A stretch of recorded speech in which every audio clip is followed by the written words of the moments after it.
첫 번째 주인공은 물질과 자녀를 우상시 여기고 살다가 암판정을 받고 다시 주님 앞으로 돌아오면서 하나님의 사랑을 만나 천국 소망으로 살아가는 최미영 집사입니다.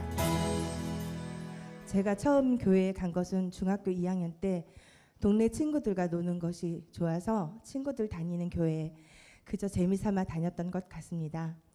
그러다 불신 결혼을 하였습니다. 결혼 초부터 시어머님과의 심각한 갈등이 시작되었고 나중에는 정말 돌이킬 수 없는 지경에까지 이르게 되었습니다. 지옥같이 힘든 상황에서 내 마음도 몰라주는 남편이 너무 미웠고 원망스러워서 점점점 저는 정신이 황폐화되었습니다. 그런 상황에서 저는 물질과 자녀를 우상 삼아 살 수밖에 없었습니다.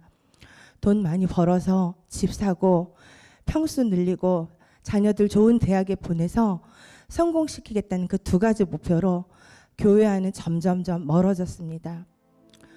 그러다 제 나이 45세 때 폐암을 선고받게 됩니다. 그 충격이 너무 컸고 두려워서 저는 병원 바닥에 주저앉고 말았습니다. 그 순간 잊고 있었던 하나님이 떠올랐습니다. 수술할 날짜를 잡아놓고 저는 다시 교회에 나갔습니다. 준비 찬송을 부르는데 돌아온 탕자 같은 제 모습에 끝없이 눈물이 줄줄 흘렀습니다. 그런데 엄마는 오히려 담대히 받아들이시면서 기도하자, 걱정 마 하시며 오히려 저를 위로하셨습니다. 그렇게 수술을 받고 항암 치료를 하던 중이었습니다. 막내 남동생의 아들이 5살이었는데 그 아들이 소아암 진단을 받게 됩니다. 1년 반이라는 투병 생활을 하다가 천국에 갔습니다.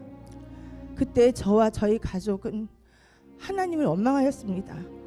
엄마가 그렇게 봉사하고 헌신하고 기도했는데 하나님이 살아계시다면 이럴 수가 있냐고, 교회는 다녀서 뭐하고 기도는 해서 뭐하냐면서 하나님을 원망하고 엄마를 질책하였습니다. 그런 상황이 지속되자 보다 못한 셋째 여동생이 우리가 믿음은 없지만 엄마에게 효도하는 심정으로라도 다시 신앙생활을 해보자고 하여 4년 전에 성령님의 인도하심으로 이곳 순복음 호수교회에 나오게 되었습니다. 열정적이시고 말씀에 능력이 있으신 정량식 담임 목사님께서 선포하시는 설교 말씀을 들으며 조금씩 믿음이 자랐습니다. 알파고스 교육을 통하여 그렇게 믿어지지 않았던 창세기 1장 1절 말씀인 태초에 하나님이 천지를 창조하시니라라는 말씀이 머리가 아닌 마음으로 믿어졌고 그 후로 하나님은 저에게 꿈으로 찬양으로 말씀으로 여러 번 찾아와 주셨습니다.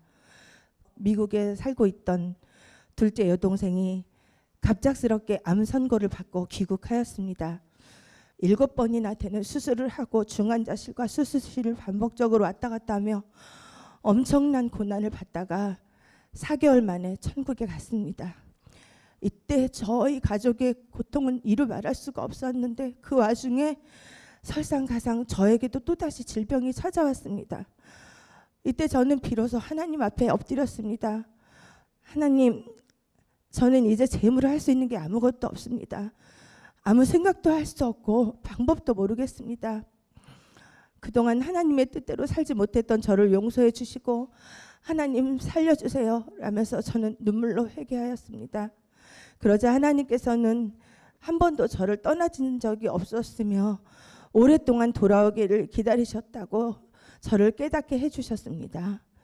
그동안은 세상적으로 죄로 여겨지지 않았던 교만, 원망, 불평, 미움 이 모든 것들이 큰 죄로 여겨졌고 문제를 해결해 주시기만을 바랐던 제 어리석고 못난 기도가 너무 부끄러웠습니다. 그리고 죽어도 용서하지 못할 것 같았던 시어머님도 용서하게 되었습니다. 물질과 자녀가 최우선이었던 저의 삶을 이제는 하나님과 예배가 우선으로 하는 삶으로 바뀌었습니다.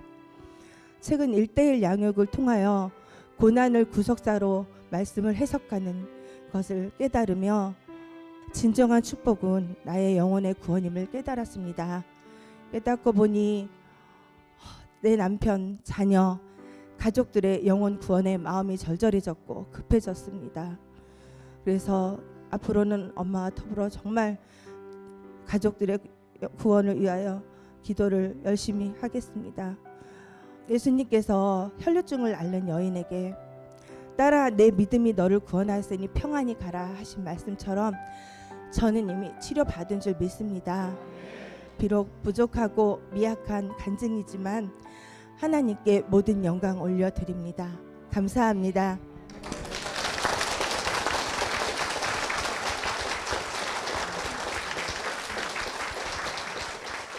물질과 자녀가 우상이었다. 과거형이잖아요. 지금은 이제 우상이 아니시죠? 네. 어떠세요? 네, 아니죠. 지금은 그런 것들이 다 헛된다는 걸 깨달았고요. 하나님께 의지하는 삶을 살아야 제 인생이 똑바로 설 수 있고 모든 건 하나님께 맡겨야 제 앞날에 탄탄히 열릴 줄 믿습니다. 예전에는 뭐 자녀가 잘 되고 뭐 좋은 배우자 만나고 이런 기도가 먼저였지만 지금은 그거에 앞서 정말 하나님을 먼저 만나는 것이 네. 우선순위이기 때문에 구원을 위한 기도를 가장 최우선으로 하고 있습니다. 아멘. 아멘입니다. 네. 우리 최 집사님도 어머니의 기도로 교회로 더 가까이 다가오셨듯이 머지않아 아내의 기도, 어머니의 기도를 받아서 우리 그래요. 남편분, 자녀분도 간증의 주인공이 되지 않을까 싶습니다. 아멘. 네. 아멘입니다. 우리 최 집사님을 위해서 간절히 기도했던 어머님을 모셔보도록 하겠습니다. 한일순 권사님 박수로 모시겠습니다.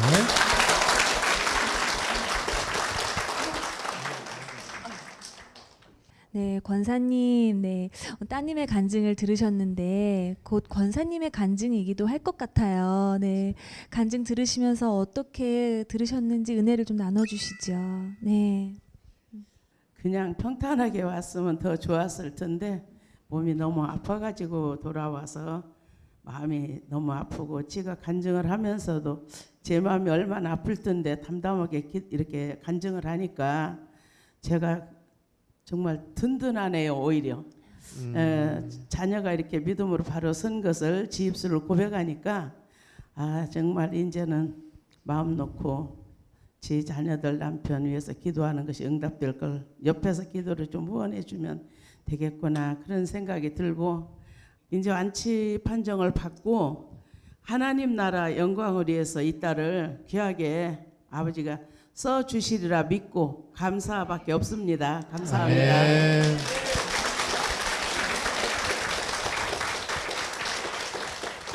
사실 삶의 고난 가운데 사랑하는 사람을 떠나 보내는 것만큼 큰 슬픔이 없지 않을까 싶은데 그 과정 가운데에서 믿음을 지키기가 사실 쉽지 않았을 텐데 자녀들도 원망하고 그런 상황 가운데에서 어떻게 기도하시면서 믿음을 지켜오셨어요, 권사님?